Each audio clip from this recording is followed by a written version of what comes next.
بسم اللہ الرحمن الرحیم۔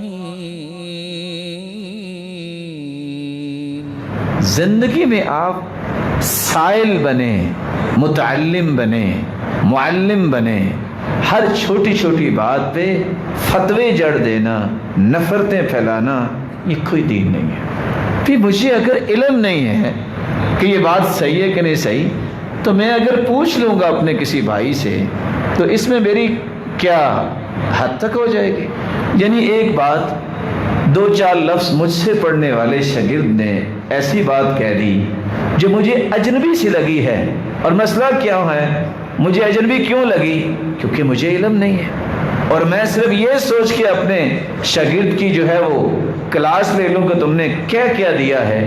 اس نے کسی اور استاد سے بھی تو پڑھا ہے نا، سارا علم مجھ سے تو نہیں پڑھا، اور جو میں نے پڑھا دیا ہے تو میں نے سارا علم ہی پڑھا دیا ہے۔ وہ مجھ سے قابل ہو سکتا ہے، مجھ سے ماہر ہو سکتا ہے، اس کا جو ہے وہ زیادہ مطالعہ ہو سکتا ہے۔ اگر اس کے پاس حدیث ہے، اس کے پاس دلیل ہے، تو مجھے تو خوش ہونا چاہیے۔ الحمدللہ، اللہ تیرا شکر ہے تو نے مجھے شاگرد ایسا دیا جس نے میری بھی اصلاح کر دی۔ لیکن یہ رویہ دنیا میں ختم ہو گیا ہے۔ یہاں دیکھتے ہیں قد کس کا اونچا ہے، بڑا ہے، اس کی بات مانو، وہ صحیح کہہ رہا ہے، یہ غلط کہہ رہا ہے۔ یہی رویہ اللہ کے رسول نے توڑا تھا۔ بڑا وہ ہے جس کے پاس علم ہے، بڑا وہ ہے جس کے پاس قرآن و حدیث کی دلیل ہے۔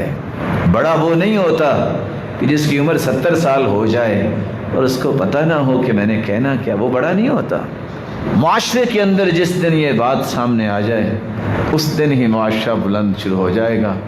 اللہ حضر جلال سے دعا کیجئے، اللہ ہمیں مفتی کم بنائے، ہمیں داعی بنائے۔ دعوت میں خیر و برکت ہوتی ہے۔ آپ ایک اچھی بات پیش کرتے ہیں، اور فتووں میں بسا اوقات انسان اتنا آگے نکل جاتا ہے، اور ضروری نہیں ہوتا کہ ہر بات کا فتویٰ انسان دے۔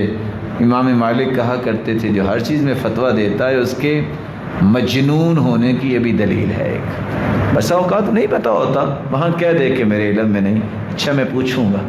صحابہ جیسے، عمر جیسے، ابو بکر جیسے، جب ان سے کوئی بات پوچھتا ہو کہتے ہیں اچھا میں صحابہ سے مشورہ کروں گا تو پھر بتاؤں گا۔ امام بخاری نے اپنے شاگرد امام ترمذی سے 2 روایتیں صحیح بخاری میں نقل کی ہیں۔ یہ چھوٹی بات ہے؟ کبھی کوئی شاگرد سے بھی روایت لیتا ہے؟ اور ہمارا کبر اور تکبر جو ہے، نخوت اتنی ہو جائے کہ ہم کسی کی بات ہی نہ سنیں۔ مت ایسے رویوں کی طرف جائیں جہاں جہالت چھلکتی نظر آئے کہ اس بیچارے کو پتہ ہی نہیں ہے، اب اس کو کیا کہا جائے۔ اللہ عز و جلال دین کی صحیح فہم عطا فرمائے۔